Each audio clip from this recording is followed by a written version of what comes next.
Black Original, thank you for the $2. Boots' new name is Slippers.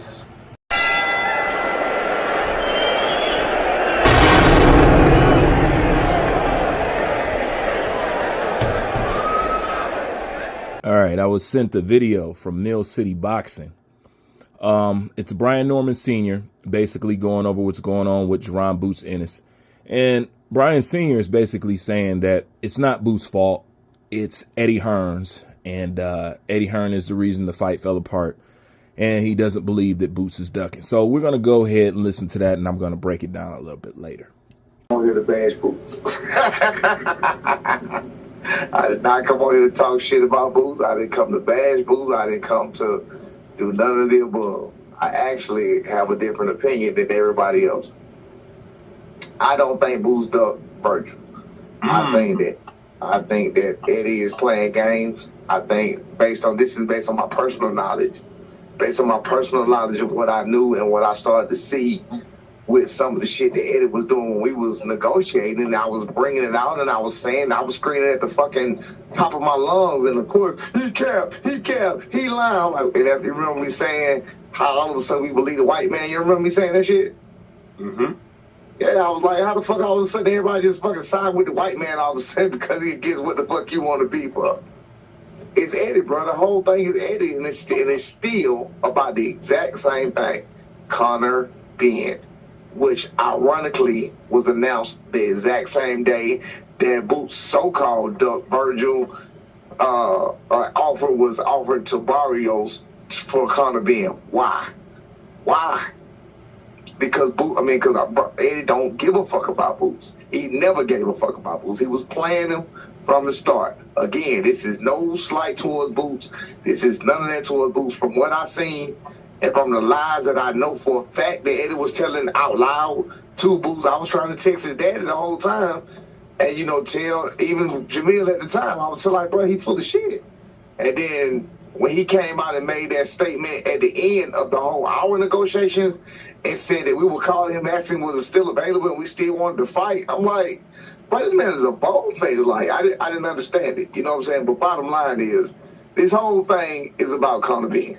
That's it. Bottom line. But what does... Everything...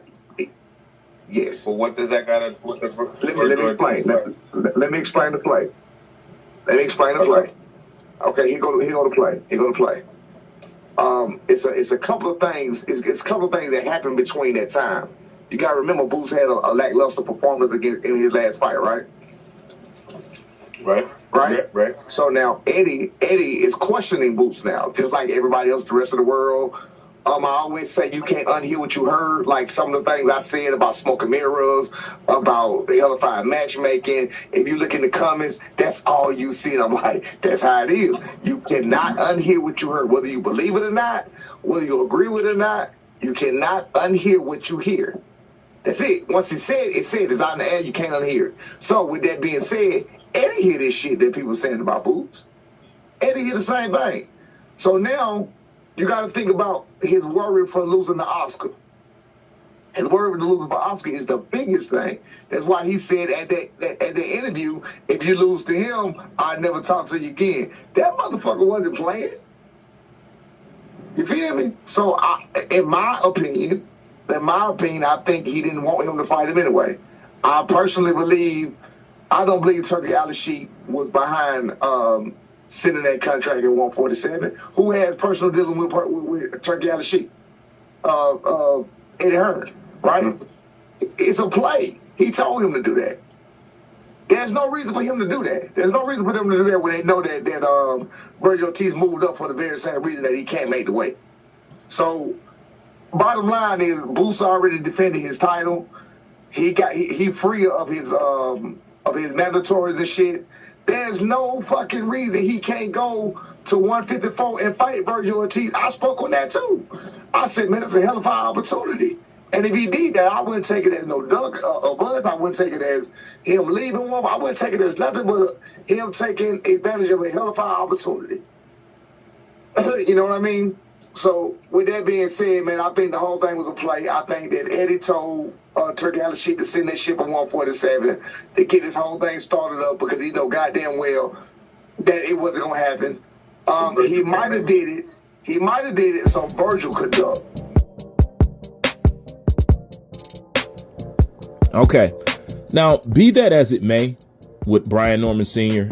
is saying, one thing that I've always preached on this channel, if there's any confusion and you feel like you don't have enough clues to the puzzle to figure it out, you can always figure things out with common sense and deductive reasoning.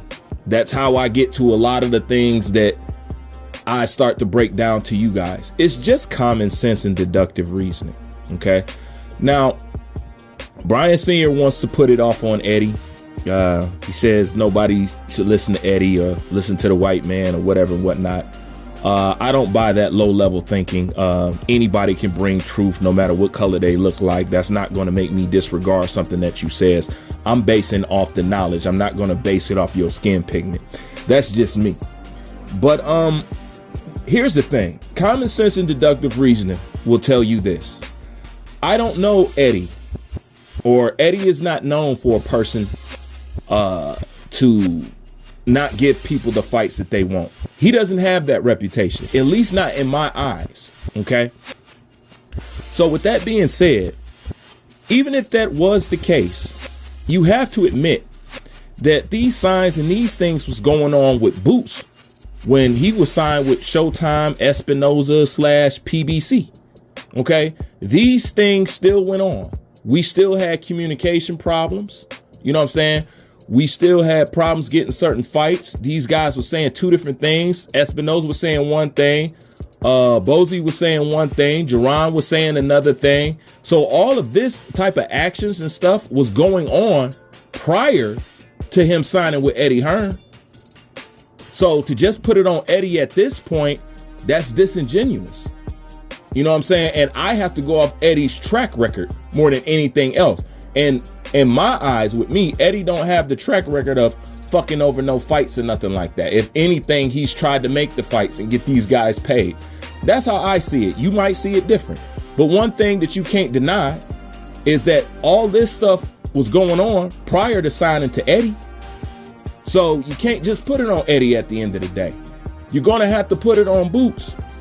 And these guys are not ignorant to what Eddie is doing.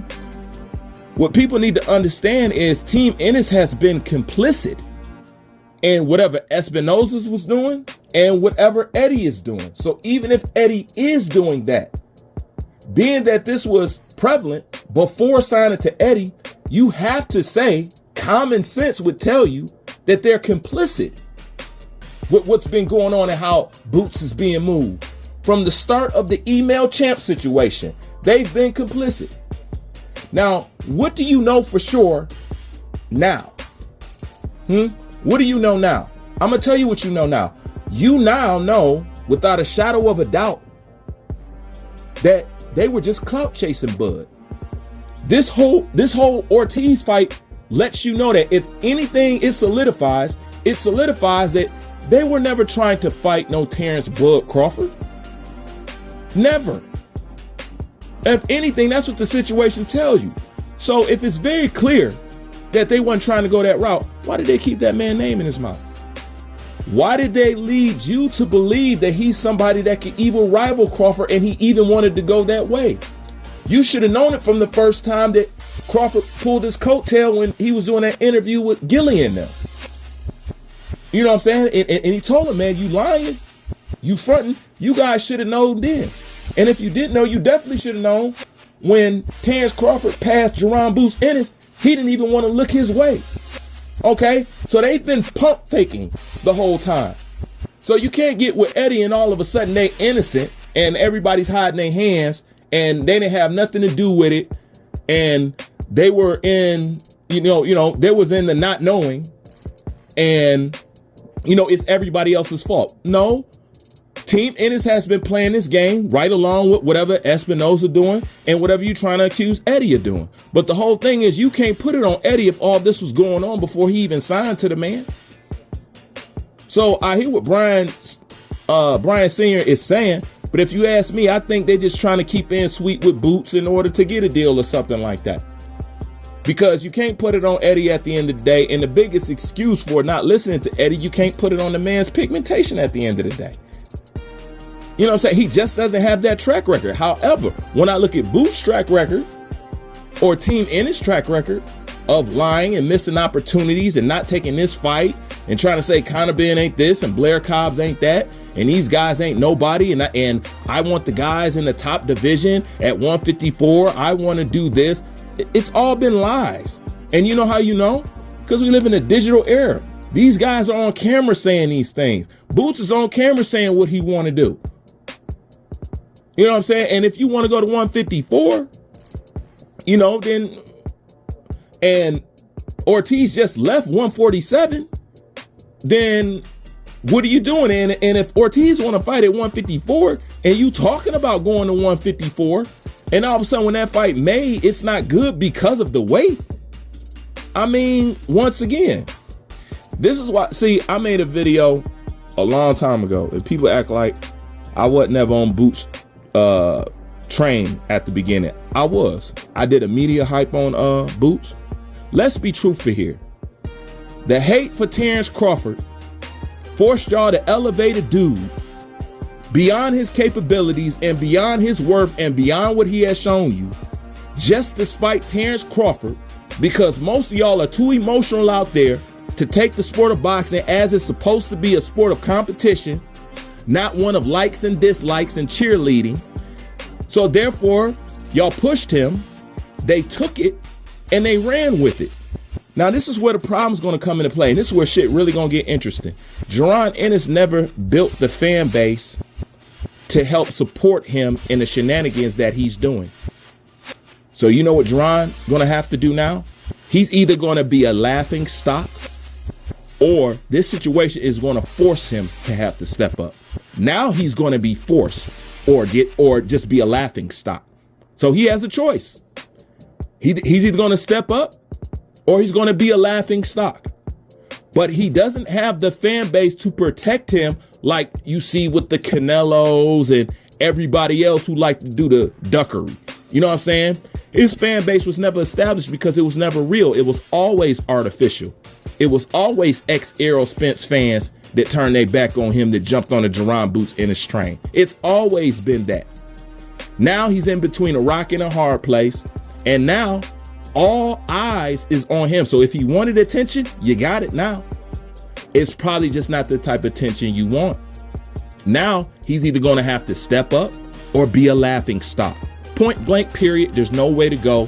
This is simply what it is. All this could have been avoided if somebody just kept it real.